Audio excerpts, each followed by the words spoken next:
Hello hello hello guys, आप सभी का स्वागत है हमारे एक और लेक्चर में। फंक्शंस का दूसरा लेक्चर। जो फर्स्ट है वो तो तुमने देख ही लिया है।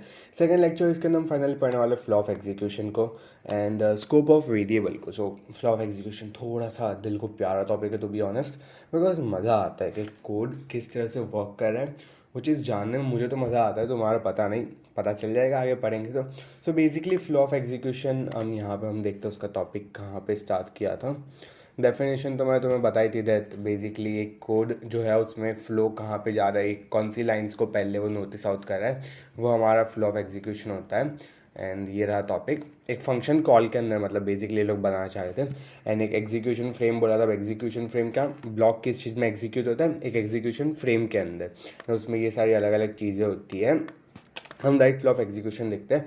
एंड मैं तुम्हें बोला था कि ये वाली जो लाइंस हैं वो पढ़ लेना। मैं इस लाइंस को भी फटाफट पढ़ देता हूँ। सो बेसिकली इनिशियली हमारा एग्जीक्यूशन जो होता है वो हमेशा पहली स्टेटमेंट से शुरू होता है। लाइक हमने कोड लिखा है, कोड की सबसे पहली लाइन जो उसको ऑब्वियसली सबसे पहले पढ़ेगा, कमेंट्स को फिर वो इग्नोर कर देगा।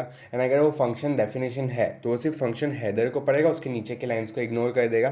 देन ये स्टेटमेंट्स और मैंने जैसे बोला इग्नोर हो जाएगी। उसके बाद एक फंक्शन में दूसरा फंक्शन भी एग्जिस्ट कर सकता है, लेकिन जब तक तुम बाहर वाले को नहीं बुलाओगे अंदर वाला फंक्शन कैसे बुलाया जाएगा वो।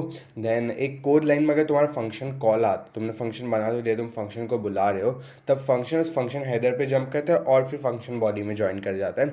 एंड रिटर्न स्टेटमेंट पे एंड हो जाता है या फिर लास्ट स्टेटमेंट पे जो भी पहले आ जाए। फॉर्म मतलब अगर रिटर्न के बाद तुमने फंक्शन बॉडी में कुछ लिखा है वो काउंट नहीं होगा। और अगर तुम्हारा जो कॉल फंक्शन है वो कोई वैल्यू रिटर्न करता है तो वापस फंक्शन कॉल पे आएगा, और अगर वैल्यू रिटर्न नहीं करता तो वो अगली वाली लाइन के अंदर आ जाएगा। और वो यहाँ पे लिखा है return statement as no variable, तो फॉलोइंग द फंक्शन कॉल वाली लाइन पे। एंड इसीलिए मैंने स्पेसिफिकली कोड लिख के रखा है। वैसे तो ये लोग ने एग्जांपल दिया ये। And at the same time ये जो हमारी प्रैक्टिकल बुक थी Sumita Agarwal, I don't know why this notification. हाँ, तो जो सुमिता अग्रवाल वाली बुक है इसके अंदर तो भी ऑनेस्ट बहुत सारे आपको दिए हुए हैं क्वेश्चंस जिसका आप फ्लो ऑफ एग्जीक्यूशन निकाल सकते हो। हमको कराई थी सर ने and this book was helpful to be honest. आपको करना हो तो कर सकते हो, वरना टेक्स्ट बुक में भी कोड्स दिए ही हुए हैं, you can do them. And इतना हार्ड टॉपिक है, तुम्हें बस कॉन्सेप्ट जानने की ज़रूरत है। सो बेसिकली मैं यहाँ पे ना एक कैलकुलेटर का कोड बना के बैठा हूँ। हाँ खेल हो जा, ओके। हाँ, सो कैलकुलेटर का यहाँ पे मैंने कोड छोटू सा लिख के रखा है। एंड मैं आपको कोड पहले तो एक्सप्लेन कर देता हूँ कि कोड क्या है। ये मैंने जो कमेंट्स की तरह लिखे है ना, वो बस मैंने लाइंस लिखी है ताकि हम जब कोड रन करें उसका लिखे हम तो हेल्पफुल रहे हमारे लिए। सो इनिशियली मैंने एक एडिशन नाम का फंक्शन डिफाइन किया जिसमें दो नंबर्स ऐड हो रहे हैं, एक सब्ट्रैक्शन, मल्टीप्लिकेशन, डिवीजन, और एक हेल्प नाम का मैंने बनाया है जो हमको बता दे कि लाइक क्या दबाने से क्या हो रहा है। एंड फिर मैं जाता हूँ, मैंने एक वाइल थ्रू करके एक loop, infinite loop start on कर दिया। एंड देन मैंने प्रिंट पे क्लिक किया, प्रिंट करा दैट आप कैलकुलेटर में आपका स्वागत है। फिर हेल्प में मैंने बता दिया कि क्या चीज़ें करोगे तो क्या होगा। एंड मैं एक चॉइस मांग रहा हूँ जिसमें आप 0 से 5 लिख सकते हो, इंटीजर में मैंने लिया है। एंड इफ एलिफ लूप मैंने एक स्टार्ट कर दिया जिसमें चॉइस के हिसाब से चेंजेस होते रहते हैं। लाइक इनिशियली एडिशन है, फिर सब्ट्रैक्शन, फिर मल्टीप्लिकेशन, फिर डिवीजन, एंड एग्जिट भी है। मैंने यहाँ पे तो भी ऑनेस्ट ये जो मैंने लाइन लिखी है इफ़ चॉइस इक्वल्स टू 0, जिसमें स्टार्ट विथ 1 से, लाइक क्योंकि ये हमारा सबसे लीस्ट है ना, एग्जिट वाला हमेशा एंड में होना चाहिए। ये तो भी ऑनेस्ट मेरी छोटी सी गलती है, लेकिन लेट्स इग्नोर क्योंकि फ़र्क पड़ता नहीं, हम इनिशियली भाई बड़े कोडर नहीं है। बट सजेशन रहेगा कि एग्जिट जो है ना उसको यूजुअली लास्ट पे रखो। इसे मैं रन करके भी बता देता हूँ आपको। ओके, सेव्ड है एंड हम रन करते हैं। वेलकम टू आवर कैलकुलेटर आ गया। प्रेस 1 फॉर एडिशन, हम 1 दबाएंगे and then number 1 will be 54 and then हम 15। ये देखो answer of our addition is 69, इसने बता दिया। यहाँ पे हम इसको थोड़ा अच्छा लुक्स में कर सकते थे, लाइक यहाँ पे एक लाइन बीच में डाल दो, न्यू लाइन कैरेक्टर डाल दो, फिर 69 में जो हमारा एडिशन है उसके बाद एक न्यू लाइन कैरेक्टर डाल दो, which would make it look better to be honest. But वो मैंने डाला नहीं है। हम ऑब्वियसली उसको एडिट कर सकते हैं क्योंकि हमारा वाइल लूप था, वापस हमें पूछ रहा है एंटर योर चॉइस। तो यहाँ पे मैं सपोज 2 लिखता हूँ तो वापस I can add more numbers, 15 - 4 मुझे 11 बता रहा है। एंड ऐसे ये लूप चलता रहेगा। हम यहाँ पे देखो मल्टीप्लिकेशन भी हो गया एंड डिवीजन भी हो जाएगा। एक minute, okay wrong choice my fault. Enter number तो भी सब्ट्रैक्टेड 0, हाँ, एंड मुझे 4th डिवीजन, ओके 8 2। सो यहाँ पे देखो मेरे को 4 भी दे दिया डिवीजन करके एंड एग्जिट भी कर सकते हैं 0 करके। सब ये था हमारा फंक्शन, पूरा कोड।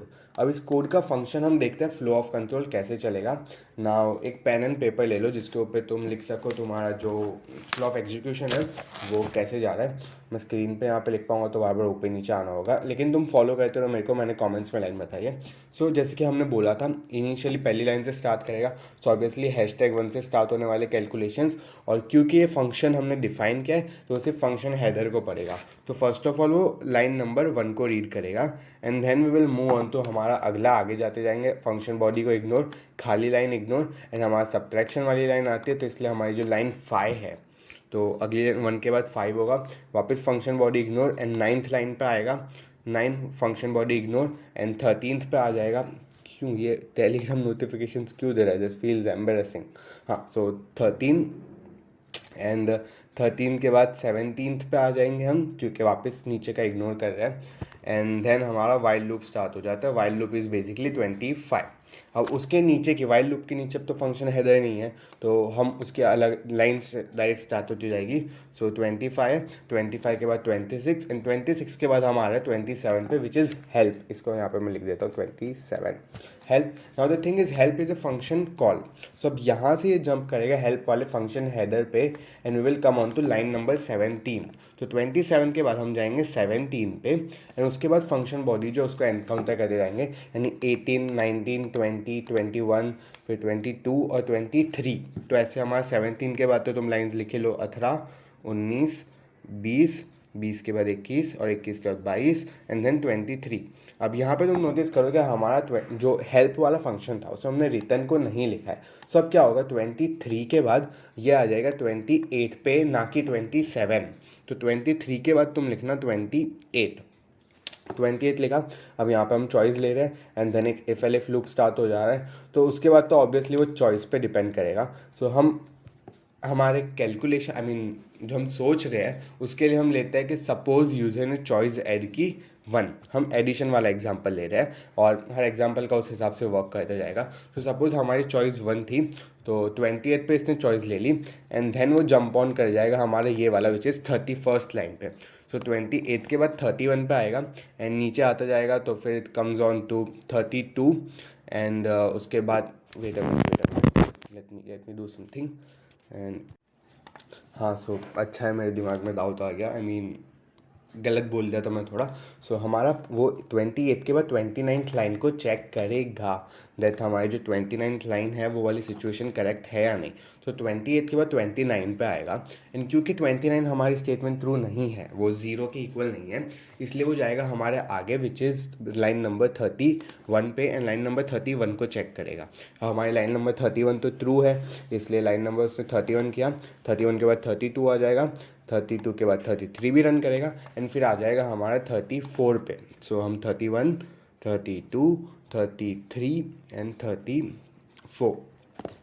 सो हम 34 पे आ गए एंड देन हमारा 34 में एक कॉल बैक है एडिशन वाला। सो हम आ जाते हैं हमारे लाइन नंबर 1 पे जो हमारे एडिशन का फंक्शन है। सो 34 से हम हमारे आगे फंक्शन पे which is first and first में हम फंक्शन बॉडी में एंटर करेंगे इसलिए 2 एंड देन 3। अब तुम नोटिस करो हेल्प और एडिशन दोनों वाले फंक्शन में डिफरेंस ये है दैट एडिशन के फंक्शन में हमने रिटर्न स्टेटमेंट का यूज़ किया है। सो यहाँ पर हम जो हमारी 34th लाइन थी जिसमें हमने एडिशन का कॉल बैक किया था तो उसमें आएंगे।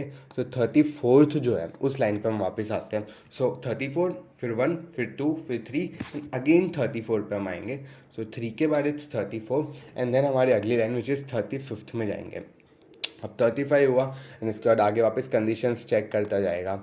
सो हम आ जाएंगे इधर हमारी लाइन नंबर 36 को डिससेटिस्फाई कर रहा है इसलिए वो आगे आ जाएगा हमारी line number 40 and this is 41st line को, 41st लाइन डिससेटिस्फाई, फिर 42, 43, 44, 45, 46 लाइन में डिससेटिस्फाई हो जाएगी हमारी। 46 लिख देता हूँ क्योंकि 46 को भी पढ़ेगा वो।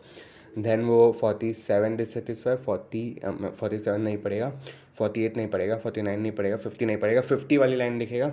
50 वाली लाइन 50 ना 50 नहीं 51 वाली लाइन पढ़ेगा, एंड 51 लाइन वाली भी एग्री नहीं करती है, इसलिए वो 52 भी नहीं पढ़ेगा, एंड देन वो 51 पढ़ेगा, 52 नहीं पढ़ेगा, और फिर वापस आ जाएगा हमारे वाइल वाले लूप पे। एंड ये लूप कंटिन्यू होता रहेगा अनलेस आप ब्रेक करते हो, वरना वो बार बार लाइन 25 पे आते जाएगा एंड रन होता जाएगा। सो हम ये एडिशन वाला एग्जाम्पल था, इसमें हम आगे जाके उसको लगा देते हैं वाइल पे 0।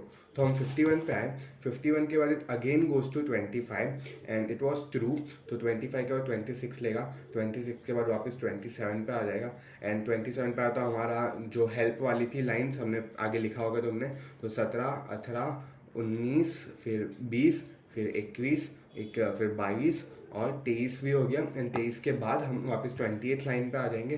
28 हमारी चॉइस वाली थी, उसने चॉइस ली, एंड फिर 29 को पढ़ेगा ना, हमने चॉइस में सपोज 0 दिया है ब्रेक, तो वहाँ पे ब्रेक वाली लाइन को एग्जीक्यूट करेगा 30 and code ends. So line हमने पहले एडिशन किया था फिर ब्रेक किया था, सो वहाँ पे कोड एंड हो जाता है। सो यहाँ पे हमारा वाइल लूप था, इसलिए जब तक कंडीशन सेटिस्फाई हो रही है वो लूप पे आता जाएगा। सो मैं अब सबसे नीचे ना कमेंट करके हम एक बार फ्लो ऑफ एग्जीक्यूशन लिख देता हूँ। ऑब्वियसली क्योंकि हमने कमेंट अभी करेंगे तो और 2 लाइन ऐड हो रही है, इसलिए थोड़ा एग्जीक्यूशन चेंज होगा, बट यू नो ना, 1 5 फिर 9 देन 13 देन 17 के बाद कौन सा रहेगा 25 के बाद 26 27। आप एक को भी स्किप नहीं कर सकते, आपको पूरा का पूरा लिखना ही पड़ेगा, लाइक हर एक लाइन को स्पेसिफाई करना पड़ेगा। ओके 19 के बाद 20 है, देन 19 21 22 23 28 29 31 32 33 34 1 2 3 34 35 36 41 46 फिर 51 फिर 25 फिर 26 फिर 27 फिर 17 फिर 18 के बाद 18 हाँ 18 19 मैंने क्या लिख दिया 19 20 21 22 23 28 29 एंड हमारी last line which is 30। Okay this came to left but works. आपको पता चल गया ना हमारा this was the flow of execution जो पूरा हुआ है, एंड आप इसको मैं काम करता हूँ, एंटर दबा देता हूँ, हाँ एंड यहाँ हैश। सो ये था हमारा पूरा फ्लो ऑफ एग्जीक्यूशन, आप कॉपी कर सकते हो। दिस वॉज हमने अज्यूम किया था, पहले हमने एडिशन चूज़ किया एंड उसके बाद हमने जो ब्लॉक था आई मीन एग्जिट वाला पॉइंट था उसको हमने चूज़ किया, 0 किया था। सो ये बेसिक फ्लो ऑफ एग्जीक्यूशन तुम समझ गए, जो हमने यहाँ पे जो लाइन्स पढ़ी थी कहाँ गया, हाँ ये वाले को हमने पूरा फॉलो किया। एंड ऐसे यहाँ पे लोग ने दूसरे एग्जांपल्स दिए हैं। So before looking at the answer हम इसका निकालते हैं कि किस तरह से होगा। तो इनिशियली हम लाइन नंबर 2 पे आएंगे, क्योंकि हम कमेंट्स की लाइन को इग्नोर करते हैं, पढ़ते नहीं है। So line number 2 then 6 7 then 8 पे आएंगे बिकॉज फंक्शन कॉल है। सो यहाँ पे लिखते जाते हैं हम 2 देन 6 देन 7 देन 8। अब 8 फंक्शन कॉल है इसलिए हम फंक्शन पे आ जाएंगे 2 देन 3 देन 4। अब क्योंकि रिटर्न स्टेटमेंट हम वापस 8 पे आएंगे, रिटर्न स्टेटमेंट नहीं होती तो 9 पे जाते, 8 एंड देन 9।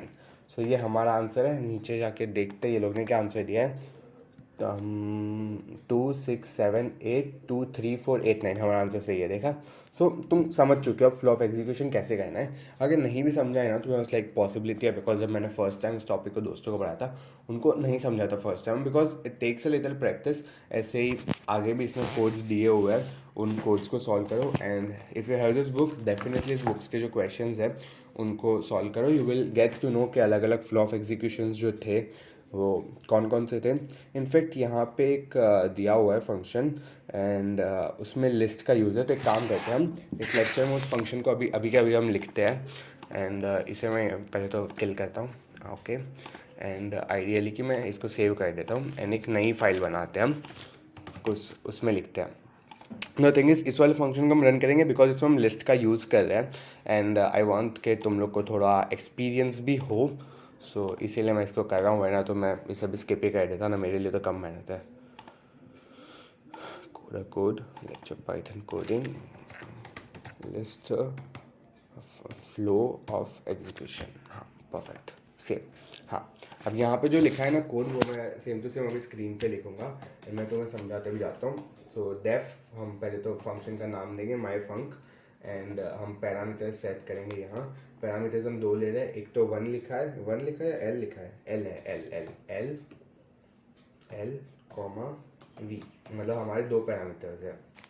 हमने ब्लॉक क्रिएट कर दिया. ना ब्लॉक में हम ले रहे हैं एल, उसका index number 0 is equals to, now remember list हमारी म्यूटेबल होती है, so plus equals to 2. Okay, so index 0 की हम वैल्यू इंक्रीज करेंगे. सेकेंड लाइन में लिखा है वी प्लस इक्वल्स टू 2. अब वी क्या है, let's see. N equals to, एक लिस्ट बनाएंगे हम, उसमें डाल रहे 2, 3, 4. Okay, then L equals to N. Okay, हमने पूरी लिस्ट ही नहीं डाल दी. देन एल डॉट अपेंड 7, यानी 7 2 3 4 7 हो जाना चाहिए. Print L comma V. Okay, then return हम कुछ कर ही नहीं, बस रैंडम रिटर्न स्टेटमेंट है. ओके, देन ये लोग बस स्पेसिफाई कर रहे हैं दैट ये मेन है, हम भी कर देते हैं. लिस्ट 1 इक्वल्स टू, अंदर सिर्फ 1 है, सो प्रिंट. क्या प्रिंट करना है, वैल्यूज, अरे ये कहाँ लिख रहा हूँ, okay, values slash variables before function call. Okay, and हम बाहर लिख रहे हैं लिस्ट 1 कॉमा वर 1. ओके, सो हम पहले तो फंक्शन कॉल से पहले हमने जो लिस्ट 1 बनाई है और जो हमारे यहाँ पे लिखना था where 1 equals to, where 1 equals to सिर्फ 1. Okay, we get it. हम प्रिंट किया, फिर हम हमारे फंक्शन को रन कर रहे हैं, माई फंक लिस्ट 1 कॉमा where 1. तो हमारा एल और वी भी आ गया. Okay, perfect. Then print, okay, and यहाँ आ जाएगा ऊपर की लाइन कॉपी कर लेता हूँ.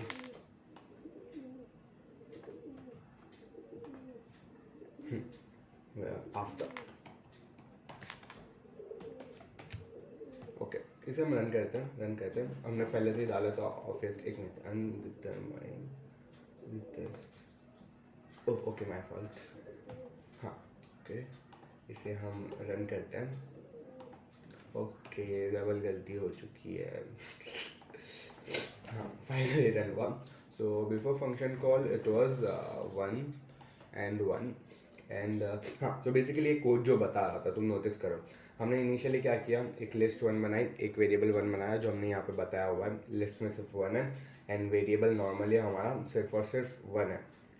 अब जब हमने इसको हमने फंक्शन चलाया, तो फंक्शन के अंदर अगर रिटर्न कर रहा है, तो जो रिटर्न लिखा है ना उसकी वैल्यूज, और हम प्रिंट भी क्या है ना, प्रिंट एल डॉट वी, तो एल हमारा 2 3 4 7 होगा, जो हमने यहाँ पे एल के अंदर एन की वैल्यू डाल दी थी, और उससे हमारा वी प्रिंट हो गया 3.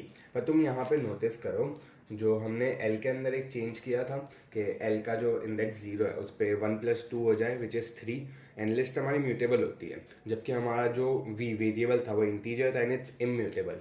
तो हमारा before and after function call ये हमारा 1 ही है, जबकि लिस्ट हमारी चेंज हुई. सो ये चीज़ नोटिस करो, जब तुम्हारा जो इम्यूटेबल चीज़ है वो फंक्शन को क्रॉस भी करे ना, still it would be staying आपका, वो चेंज नहीं होगा, वो सेम टू सेम रहेगा, बिकॉज तुमने फंक्शन में उसको भले ही चेंज कर दिया है, बट वो फंक्शन के अंदर है ना, फंक्शन के बाहर नहीं है. It's an immutable thing. और यहाँ पे तो तुम लिस्ट है, लिस्ट तो चेंज हो सकती है. एंड ये तो बस एन की वैल्यू थी, दिस वाज एन की वैल्यू, एंड एन का जो स्कोप था वो अंदर तक था. अब मैंने एक स्कोप वर्ड का यूज़ किया, तो स्कोप का कॉन्सेप्ट समझाता हूँ. उससे पहले इसका फ्लो लिख लेते हैं हम बस. सो यहाँ पे लाइन स्पेसिफाई कर दो थोड़ी, हैशटैग फर्स्ट, नहीं यहाँ नहीं लिख सकता ना, बाद में लिखना पड़ेगा. हैशटैग 1, हैशटैग 3, हैशटैग 5, हैशटैग 7, फिर 8 9 10. यहाँ हैशटैग 10, थोड़ा मतलब एक लाइन छोड़ के लिखता हूँ, कम मेहनत करना पड़े. 12, एंड हाँ ये तो 14 है. सो हम ऑब्वियसली लाइन नंबर 1 से जाएंगे. 1 के बाद हम सबको स्किप करेंगे एंड डायरेक्ट आ जाएंगे लाइन नंबर 10 पे. 10 11 फिर 12 पढ़ेंगे, 12 के बाद 13 पढ़ा तो हमारे वापस 1 के बाद 2 के बाद 3, उसके बाद 4, उसके बाद 5, उसके बाद 6, उसके बाद 7, उसके बाद 8 एंड क्योंकि रिटर्न हम वापस 13 पे आएंगे, 13 हुआ एंड देन 14। ये हमारा फ्लो ऑफ एग्जीक्यूशन था, मैं सोचा बता दूँ। तो ये तो हो गया। देन कम्स हमारा स्कोप वाला टॉपिक। टेक्स्ट बुक में खोल लेते हैं। स्कोप ये हाँ। सो बेसिकली स्कोप क्या है? स्कोप प्रोग्राम का एक पार्ट है जिसका नाम लीगल होता है एंड वो एक्सेसिबल होता है। मतलब there is always an area ना, हर कोई बोलता है ना कि ये हमारा एरिया है, तो वो एरिया में तुम एक्सेसिबल हो, तुम्हारा नाम उस एरिया में एक्सेसिबल है, तो उस नाम का वो स्कोप है। जैसे कि मेरा जो स्कोप है, मेरा 1-2 महीने के मैं इतने एरिया में हूँ, सो वो मेरा एक स्कोप हो गया। सो लाइक और ये लोग ने एक रियल लाइफ सिचुएशन लिया है। हाँ वही है कि तुम एक टिकट से कितनी जगह घूम सकते हो, ये लोग वही बताना चाह रहे हैं। अब बेसिकली 2 टाइप के स्कोप होते हैं, एक होता है ग्लोबल और एक होता है तुम्हारा यहाँ पे दूसरा लोकल। अब नाम से पता चला होगा, लोकल यानी कि एक स्पेसिफिक एरिया तक ही होगा, ग्लोबल इज़ लाइक पूरा वर्ल्ड तुम्हारा काइंड ऑफ स्कोप हो जाता है। सो अगर तुम्हारी टॉप लेवल स्टेटमेंट जो है, लाइक फॉर एग्जांपल मेन, उसमें लिखा है तो वो तुम्हारा ग्लोबल हो गया, जबकि तुम्हारा फंक्शन के अंदर लिखा हो तो वो लोकल हुआ। फ्रेश एग्जांपल है हमारे पास यहाँ पे, ये जो एन है, एन हमारा लोकल स्कोप है, बिकॉज वो सिर्फ लोकल वेरिएबल है, बिकॉज हमने सिर्फ फंक्शन में डिफाइन किया है, तो उसका स्कोप लोकल है। जबकि वेर वन जो है वो तो हमने बाहर ही लिखा है, तो वो एक पूरा के पूरा अलग हो जाता है हमारा, लाइक ग्लोबल स्कोप हो गया, बिकॉज वो पूरी दुनिया में बसा पड़ा है ना, वो किसी फंक्शन तक लिमिटेड नहीं है। तो ये लोकल स्कोप था। और local variables, global variable, nothing is, एक ग्लोबल वेरिएबल ऐसा वेरिएबल है जो मेन प्रोग्राम में, जिसका हमने बताया मेन सेक्शन में हमने लिखा था, जबकि लोकल वेरिएबल एक फंक्शन के अंदर होता है। सेम बात ये लोग ने बताई है। एंड कुछ ज़रूरी और कुछ नहीं, एक बस लेवल्स बताएंगे, बाकी तो ज़रूरी नहीं है। हाँ वही बताया कि अगर फंक्शन के बाहर सारी चीज़ कुछ भी फंक्शन वेरिएबल डिफाइन किया है, वो एक ग्लोबल वेरिएबल होता है, because it is not inside N function. ये सारी डिटेल्स तुम पढ़ना हो तो पढ़ सकते हो। टू बी ऑनेस्ट ये लोग ने बहुत कॉम्प्लिकेटेड कर दिया, बट हाँ one can read and understand. फिर एक और कॉन्सेप्ट है life time of a variable. So life time is basically कितने टाइम के लिए मेमोरी में रहता है कोई भी वेरिएबल, एंड बस, उससे ज़्यादा ज़रूरी नहीं है। ग्लोबल वेरिएबल्स है, उसकी लाइफ टाइम ऑब्वियसली जब तक कोड चल रहा है, जबकि फंक्शन के अंदर कोई लोकल है तो वो जब तक फंक्शन चालू है तब तक उसकी लाइफ टाइम है। सो फॉर एग्जांपल यहाँ पे हमारा फंक्शन खत्म होगा, उसके बाद एन की तो है ही नहीं ला, उसकी लाइफ टाइम खत्म। जबकि वेर वन है वो पूरा कोड रन करने तक उसकी लाइफ टाइम है। सो वो था। एंड देन नेम रिजोल्यूशन वाली बात। नाउ सपोज तुम्हारी क्लास है, तुम्हारी क्लास में 2 बच्चे सेम नाम के, पेरेंट्स का नाम भी सेम है, ऑब्वियसली कन्फ्यूजन होगा। सो अगर लाइक ये कन्फ्यूजन हटाने के लिए there is concept of name resolution, जिसको एक नेम का हर एक का स्कोप भी बनाया होता है। सो यहाँ पे एक रूल बना है विच इज़ LEGB रूल। अब L is local, E is enclosing, G is global और fourth is built in. Now the thing is हमेशा वो स्टार्ट होगा एक लोकल लेवल से। सो इनिशियली पाइथन क्या करेगा, सबसे पहले एक लोकल एनवायरनमेंट में देखेगा, अगर उसमें कुछ वेरिएबल है तो ठीक है, उस वैल्यू का यूज़ करेगा, वरना एनक्लोजिंग में जाएगा। एनक्लोजिंग में है तो यूज़ करेगा, अगर नहीं है तो फिर ग्लोबल में जाएगा। अगर ग्लोबल में नहीं है तो फिर वो चला जाएगा बिल्ट इन के अंदर। बिल्ट इन में लाइक सारे वेरिएबल्स होते हैं ना। सो काइंड ऑफ यहाँ पे कहना ये चाह रहा है, वो इनिशियली ढूंढेगा कि यहाँ पे कुछ वेरिएबल दिया है क्या नहीं, माई फंक्शन में कोई वेरिएबल स्पेसिफाई करा या नहीं किया है। फॉर एग्जाम्पल यहाँ पे हम कैसे बनाए ग्रेड इक्वल्स टू 5 एंड यहाँ पे मैं लिखता हूँ print grade. Okay let's hope कुछ एरर ना हो। हाँ तो ये देखो इसमें ग्रेड प्रिंट किया है। सो द थिंग इज, वो अब माई फंक्शन में जब मैंने प्रिंट ग्रेड लिखा है तो वो पहले लोकली चेक करेगा क्या ग्रेड एग्जिस्ट करता है ये वेरिएबल। नहीं कर रहा तो फिर वो एनक्लोजिंग में देखेगा, तो एनक्लोजिंग में भी नहीं है देन वो ग्लोबल में आ जाता है। अब तुम्हें ये समझने की ज़रूरत नहीं है एनक्लोजिंग एनवायरनमेंट क्या है, फिर बिल्ट इन एनवायरनमेंट क्या है। बिल्ट इन तो ऑब्वियस है, जो इनिशियली सब बना के रखे हैं ये सारे हमारे कुछ वेरिएबल्स, वरना तो लोकल ग्लोबल बिल्ट इन का मेन काम है हमें एनक्लोजिंग याद रखना, because it's an LEGB rule. So वही कॉन्सेप्ट था। हम यहाँ पे लोग ने एक अच्छा खासा डायग्राम जैसे बता दिया है दैट एक के अंदर एक होता है which is like checking in order local enclosing global और बिल्ट इन। एंड यहाँ पे लोग ने कुछ एग्जांपल्स दिए जहाँ पे वेरिएबल ग्लोबल स्कोप में था, लोकल स्कोप में नहीं, जैसे हमारे ग्रीट वाला था वही है। एंड ये तो देखो यहाँ पे कहीं पे भी था ही नहीं, ना तो लोकल में ना ग्लोबल में, तो ऑब्वियसली वो कुछ करेगा नहीं।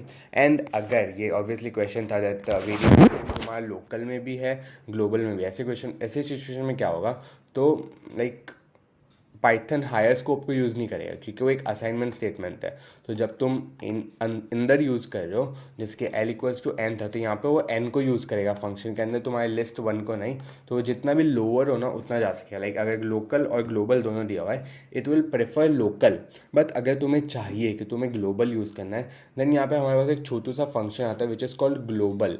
तो तुम वेरिएबल के आगे लाइक लिख सकते हो ग्लोबल। तो तुमने यहाँ पे जैसे ये लोग ने फंक्शन बताया दैट डिफाइन स्टेट, तो उसने ग्लोबल टाइगर्स रख दिया, तो अब वो ग्लोबल ही यूज़ होने वाला है। हाँ, उसके बाद तुम अगर टाइगर्स इक्वल्स टू 15 लिखो तो ऑब्वियसली डिफरेंस आएगा, but on a general level it would use हमारा टाइगर्स इक्वल्स टू 95 बाहर वाला ही। ओके, यहाँ पे ये लोग ने जो एग्जांपल बताया उसको मैं थोड़ा एक्सप्लेन करता हूँ। सो यहाँ पे इनिशियली ये लोग ने टाइगर्स को 95 वैल्यू दी एंड प्रिंट किया टाइगर्स। तो इस सिचुएशन में तो हमारी वैल्यू ना 95 स्टोर हो जाएगी बिकॉज कुछ चेंज हुआ ही नहीं, वो 95 प्रिंट होने वाला है। देन हम आते हैं फंक्शन में जहाँ पे हम ग्लोबल टाइगर्स को ले रहे हैं और वहाँ हम टाइगर्स की वैल्यू चेंज करके 15 कर रहे हैं और प्रिंट करेंगे। सो वापस हमें 95 ही मिलने वाला है। एंड फिर हम फंक्शन से बाहर आकर प्रिंट टाइगर्स करते हैं। सो यहाँ पे एक मिनट,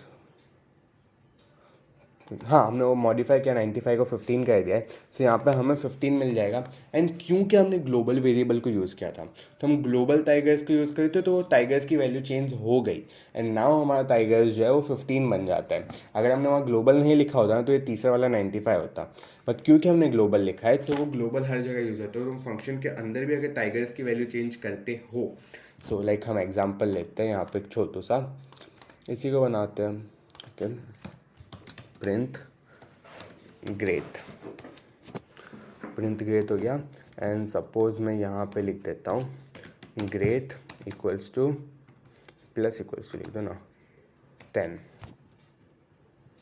हाँ, अब इसको मैं रन करता हूँ। सी एक मिनट,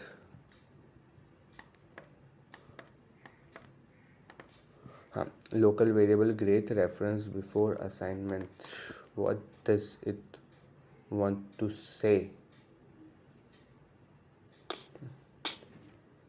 ओके, मुझे समझ ही नहीं आया प्रॉब्लम क्या दे रहा है।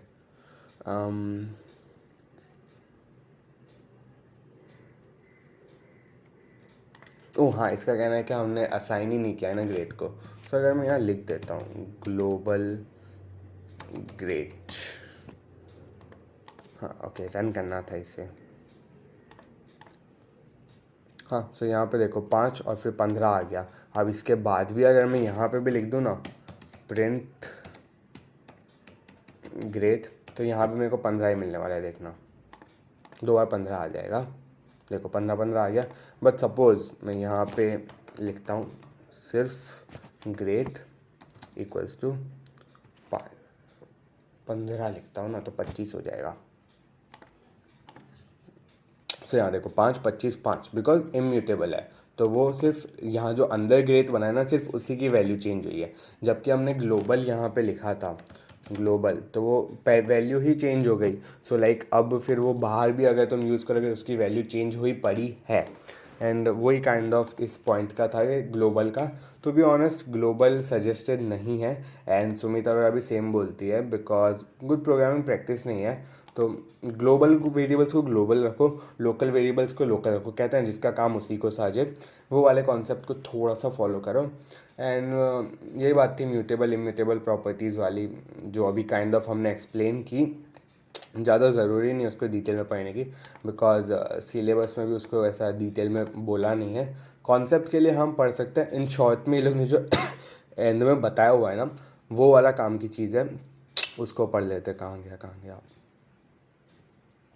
एंडिंग आ जाने दो चैप्टर का। हाँ, ये जो लाइंस लिखी है ना ये काम की है दैट इम्यूटेबल जो चेंजेस है ना वो फंक्शन के बाद में रिफ्लेक्ट नहीं होती, बट अगर म्यूटेबल टाइप है तो हो जाता है। जो हमने यहाँ पे देखा ही दैट लिस्ट के साथ चेंज हो रहा था, जबकि जो इंटीजर्स हमारा इम्यूटेबल था उसके साथ चेंज नहीं दिख रहा था।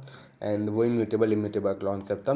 तो कहीं ना कहीं हमारा फंक्शंस भी यहाँ पे ख़त्म हो जाए। तो भी हम प्रैक्टिस और कर सकते हैं but do it your self, खुद से प्रैक्टिस करो, मेरा सजेशन ये रहेगा।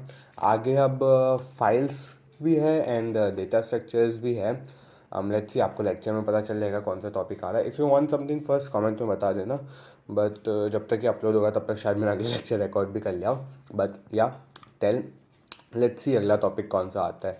डेटा स्ट्रक्चर भी आ सकता है और फाइल्स भी आ सकता है, एनीथिंग कुड कम। सो मिलते हैं आपको अगले लेक्चर में। नेक्स्ट लेक्चर तक के लिए बाय।